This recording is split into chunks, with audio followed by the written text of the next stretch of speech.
ओम दामोदराय नमः। ओम श्री विष्णुवे नमः।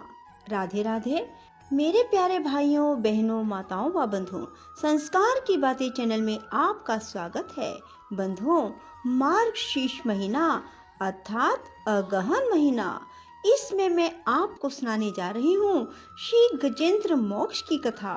बंधुओं, अगहन मास अर्थात मार्गशीर्ष महीने में रोजाना गजेंद्र मोक्ष सुनने वाले मनुष्य को मोक्ष की प्राप्ति होती है और उसे कर्जों से मुक्ति मिलती है। बंधुओं, अगहन मास भगवान श्री कृष्ण भगवान विष्णु का प्रिय मास है। जो मनुष्य भी मार्गशीर्ष महीने में भगवान श्री कृष्ण भगवान विष्णु की भक्ति भाव से पूजा आराधना करते हैं, गजेंद्र मोक्ष का पाठ सुनते हैं और साथ ही श्रीमद् भागवत गीता और विष्णु सहस्त्र नाम का पाठ सुनते हैं, उन पर भगवान श्री कृष्ण भगवान विष्णु की विशेष कृपा होती है। बंधुओं, मार्गशीर्ष महीने को भगवान विष्णु की पूजा के बिना मत जाने दें। गजेंद्र मोक्ष का पाठ, श्री विष्णु सहस्त्र नाम, श्री कृष्ण कवच, श्रीमद् भागवत गीता मार्गशीर्ष महीने में रोजाना सुने ताकि आप पर भगवान विष्णु भगवान श्री कृष्ण की विशेष कृपा हो सके। बंधुओं, यदि आपने YouTube चैनल संस्कार की बातें अब तक सब्सक्राइब नहीं किया तो जरूर करें और बेल आइकन दबाना ना भूलें। बोलो कृष्ण भगवान की जय, विष्णु भगवान की जय। श्री सुखदेव जी ने कहा, बुद्धि के द्वारा निश्चय करके तथा मन को हृदय प्रदेश में स्थिर करके वह गजराज अपने पूर्व जन्म में सीखकर कंठस्थ किए हुए सर्वश्रेष्ठ एवं बार बार दोहराने योग्य निम्नलिखित स्त्रोत का मन ही मन पाठ करने लगा। गजराज ने कहा, जिनके प्रवेश करने पर अथवा जिनकी चेतना को प्राप्त करने पर ये जड़ शरीर और मन आदि भी चेतन बन जाते हैं, अर्थात चेतन की भांति व्यवहार करने लगते हैं।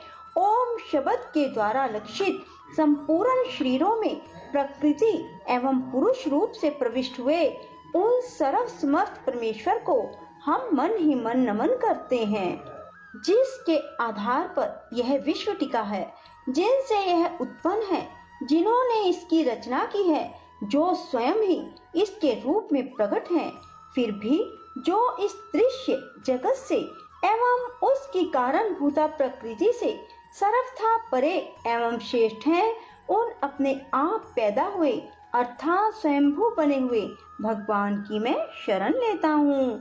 अपनी संकल्प शक्ति के द्वारा अपने ही स्वरूप में रचे हुए और इसीलिए सृष्टि काल में प्रकट और प्रलय काल में उसी प्रकार अप्रकट रहने वाले इस शास्त्र प्रसिद्ध कार्य कारण रूप जगत को, जो अकुंठित दृष्टि होने के कारण साक्षी रूप से देखते रहते हैं और उनसे लिप्त नहीं होते, वे चक्षु आदि प्रकाशकों के भी परम प्रकाशक प्रभु मेरी रक्षा करें। समय के प्रवाह से संपूर्ण लोकों के एवं ब्रह्म आदि लोकपालों के पंचभूतों में प्रवेश कर जाने पर पंचभूतों से लेकर महत्त्व पर्यंत संपूर्ण कारणों के उनकी परम कारण रूपा प्रकृति में लीन हो जाने पर उस समय दुर्गे तथा अपार अंधकार रूप प्रकृति ही बच रही थी। उस अंधकार के परे अपने परम धाम में जो सर्वव्यापक भगवान सब और प्रकाशित रहते हैं, वे प्रभु मेरी रक्षा करें। भिन्न भिन्न रूपों में नाट्य करने वाले अभिनेता के वास्तविक स्वरूप को जिस प्रकार साधारण दर्शक नहीं जान पाते, उसी प्रकार सत्व प्रधान देवता अथवा ऋषि भी जिनके स्वरूप को नहीं जानते, फिर दूसरा साधारण जीव तो कौन जान सकता है अथवा वर्णन कर सकता है। ऐसे वे दुर्गम चरित्र वाले प्रभु मेरी रक्षा करें। आसक्ति सर्वथा छूटे हुए संपूर्ण प्राणियों में आत्म बुद्धि रखने वाले, सबके अकारण हेतु एवं अतिशय साधु स्वभाव मुनिगण, जिनके परम मंगलमय स्वरूप का साक्षात करने की इच्छा से वन में रहकर अखंड ब्रह्मचर्य आदि अलौकिक व्रतों का पालन करते हैं, वे प्रभु ही मेरी गति है। जिनका हमारी तरह कर्म के कारणवश ना तो जन्म होता है, ना जिनके द्वारा अहंकार द्वारा प्रेरित कर्म ही होते हैं, जिनके निर्गुण स्वरूप का ना तो कोई नाम है ना रूप, फिर भी जो समय अनुसार जगत की सृष्टि एवं प्रलय के लिए अपनी इच्छा से जन्म आदि को स्वीकार करते हैं, उन अनंत शक्ति संपन्न पर ब्रह्म परमेश्वर को नमस्कार है। और प्राकृत आकार रहित अनेकों आकार वाले अद्भुत कर्मा भगवान को बार बार नमस्कार है। स्वयं प्रकाश साक्षी परमात्मा को नमस्कार है। उन प्रभु को जो मन वाणी चित्त वृत्तियों से सर्वथा परे हैं, उनको बार बार नमस्कार है। विवेक को पुरुष के द्वारा सत्वगुण विशिष्ट निवृत्ति धर्म के आचरण से प्राप्त होने योग्य सुख के देने वाले और मोक्ष सुख की अनुभूति रूप उस प्रभु को नमस्कार है। सत्व गुण को स्वीकार करके शांत, रजोगुण को स्वीकार करके घोर, तमोगुण को स्वीकार करके मूढ़ की भांति प्रतीत होने वाले भेद रहित सदा संभाव से स्थित ज्ञान घन उन प्रभु को नमस्कार है। शरीर व इंद्रियों आदि के समुदाय रूप संपूर्ण पिंडों के ज्ञाता सबके स्वामी साक्षी रूप आपको नमस्कार है। सबके अंतर्यामी प्रकृति के भी परम कारण किंतु स्वयं कारण रहित उस प्रभु को नमस्कार है। संपूर्ण इंद्रियों एवं उनके विषयों के ज्ञाता समस्त प्रतीतियों के कारण रूप संपूर्ण जड़ प्रपंच एवं सबकी मूलभूत अविद्या के द्वारा सूचित होने वाले संपूर्ण विश्व में अविद्या रूप से भासने वाले आपको नमस्कार है।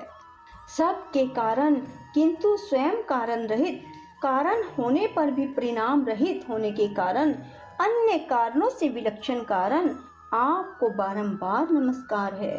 संपूर्ण वेदों शास्त्रों के परम तात्पर्य मोक्ष रूप एवं श्रेष्ठ पुरुषों की परम गति भगवान को नमस्कार है। जो त्रिगुण रूप काष्ठों में छिपे हुए ज्ञान में अग्नि है, उक्त गुणों में हलचल होने पर जिनके मन में सृष्टि रचने की बाह्य वृत्ति जागृत हो जाती है, आत्म तत्व की भावना के द्वारा विधि निषेध रूप शास्त्र से ऊपर उठे हुए ज्ञानी महात्माओं में जो स्वयं प्रकाशित रहते हैं, उन प्रभु को मैं नमस्कार करता हूँ। मुझ जैसे शरणागत पशु तुल्य अर्थात अविद्याग्रस्त जीव की अविद्या रूप फांसी को सदा के लिए पूर्ण रूप से काट देने वाले अत्यधिक दयालु, दया करने में कभी आलस्य न करने वाले नित्य मुक्त प्रभु को नमस्कार है। अपने अंश से संपूर्ण जीवों के मन में अंतर्यामी रूप से प्रकट रहने वाले सर्वनियंता अनंत परमात्मा को आपको नमस्कार है। शरीर, पुत्र, मित्र, घर, संपत्ति एवं कुटुंबियों में आसक्त लोगों के द्वारा कठिनता से प्राप्त होने वाले मुक्त पुरुषों के द्वारा हृदय में निरंतर चिंतन करने वाले ज्ञान स्वरूप सर्वसमर्थ भगवान आपको नमस्कार है। जिन्हें धर्म, मनोवांछित भोग, धन और मोक्ष की कामना से भजने वाले लोग अपनी मनचाही गति पा लेते हैं, अपितु जो उन्हें अनेक प्रकार के अयाचित भोग, अविनाशी पाशर शरीर भी देते हैं, वे अतिशय दयालु प्रभु मुझे इस विपत्ति से सदा के लिए उबार लें। जिनके अनन्य भक्त जो वस्तुतः एकमात्र उन भगवान को ही शरण है, जो धर्म, अर्थ आदि किसी भी पदार्थ को नहीं चाहते, अपितु उन्हीं के परम मंगलमय एवं अत्यंत विलक्षण चरित्रों का गान करते हुए आनंद के सागर में गोते लगाते रहते हैं। उन अविनाशी, सर्वव्यापक, सर्वश्रेष्ठ ब्रह्मा आदि देवों के भी नियामक और भक्तों के लिए अप्रकट होने पर भी भक्ति योग द्वारा प्राप्त करने योग्य, अत्यंत निकट होने पर भी माया के आवरण के कारण अत्यंत दूर प्रतीत होने वाले, इंद्रियों के द्वारा अगम्य, अत्यंत दुर्विज्ञेय और अंत रहित किंतु सब के आदि कारण सब ओर से परिपूर्ण उन भगवान की मैं स्तुति करता हूँ। ब्रह्मादि समस्त देवता, चारों वेद, संपूर्ण चराचर समस्त जीव आकृति के भेद से जिनके अत्यंत क्षुद्र अंश के द्वारा रचे गए हैं। जिस प्रकार प्रज्वलित अग्नि से लपटे सूर्य से किरणें बार बार निकलती हैं और पुनः अपने कारण में लीन हो जाती हैं, उसी प्रकार बुद्धि, मन, इंद्रियां, नाना योनियों में उत्पन्न होने वाले शरीर एवं यह गुणमय प्रपंच जिन स्वयं प्रकाश आत्मा से प्रकट होता है, पुनः उन्हीं में लीन हो जाता है। वे भगवान वास्तव में ना तो देवता है, ना असुर, ना मनुष्य, ना तिर्यक, ना वे स्त्री, ना पुरुष, ना नपुंसक ही हैं, ना वे कोई जीव जिनका इन तीनों ही श्रेणियों में समावेश ना हो सके। ना वे गुण है, ना कर्म, ना कार्य है, ना कारण ही है। सब का निषेध हो जाने पर जो कुछ बचा रहता है वही उनका स्वरूप है। वे ही सब कुछ हैं। ऐसे भगवान मेरे उद्धार के लिए आविर्भूत हूँ। मैं इस ग्रह के चंगुल से छूटकर जीवित रहना नहीं चाहता, क्योंकि भीतर और बाहर सब ओर से अज्ञान के द्वारा ढके हुए उस हाथी के शरीर से मुझे क्या लेना देना है। मैं तो आत्मा के प्रकाश को ढक देने वाले उस अज्ञान की निवृत्ति चाहता हूँ, जिसका कालक्रम से अपने आप नाश नहीं होता, अपितु तो भगवान की दया से अथवा ज्ञान के उदय से होता है। इस प्रकार मोक्ष का अभिलाषी मैं विश्व के रचिता, स्वयं विश्व के रूप में प्रकट तथा विश्व से सर्वथा परे, विश्व को खिलौना बनाकर खेलने वाले, विश्व में आत्म रूप से व्याप्त, अजन्मा, सर्वव्यापक एवं प्राप्त होने योग्य वस्तुओं में सर्वश्रेष्ठ श्री भगवान को प्रणाम करता हूँ। उनकी शरण में हूँ, जिन्होंने भगवत भक्ति रूप योग के द्वारा कर्मों को जला डाला है।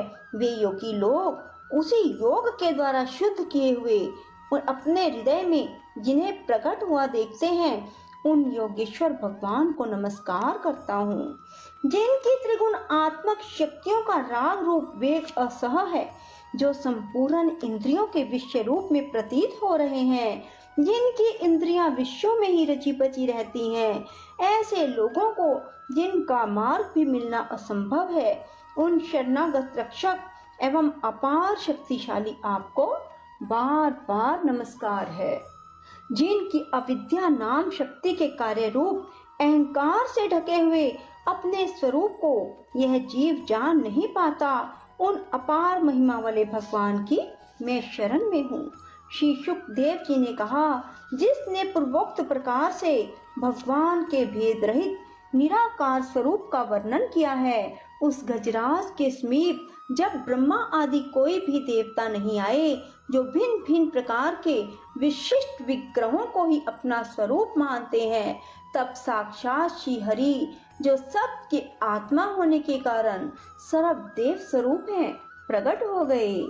उपयुक्त गजराज को इस प्रकार दुखित देखकर तथा उसके द्वारा गाई हुई स्तुति को सुनकर सुदर्शन चक्रधारी चक्राधार भगवान इच्छा अनुरूप वेग से चलने वाले गरुड़ जी की पीठ पर सवार हो स्तवन करते हुए देवताओं के साथ तत्काल उस स्थान पर पहुंच गए जहां पर वह हाथी था।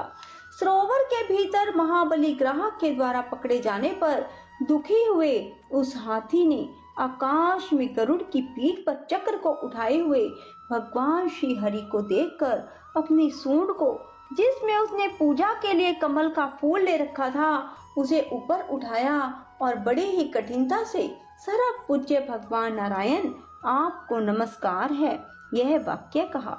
उसे पीड़ित देखकर अजन्मा श्री हरि एकाएक गरुड़ को छोड़कर नीचे सरोवर पर उतर आए। वे दया से प्रेरित हो ग्रह सहित उस गजराज को तत्काल सरोवर से बाहर निकाल लाए और देवताओं के देखते देखते अपने चक्र से उस ग्रह का मुख काटकर उसके चंगुल से हाथी को उबार लिया। बोलो विष्णु भगवान की जय। राधे राधे। जय श्री कृष्णा। बंधुओं, यदि आपको हमारी वीडियो पसंद आए तो इसे लाइक करें और शेयर भी जरूर करें। धन्यवाद।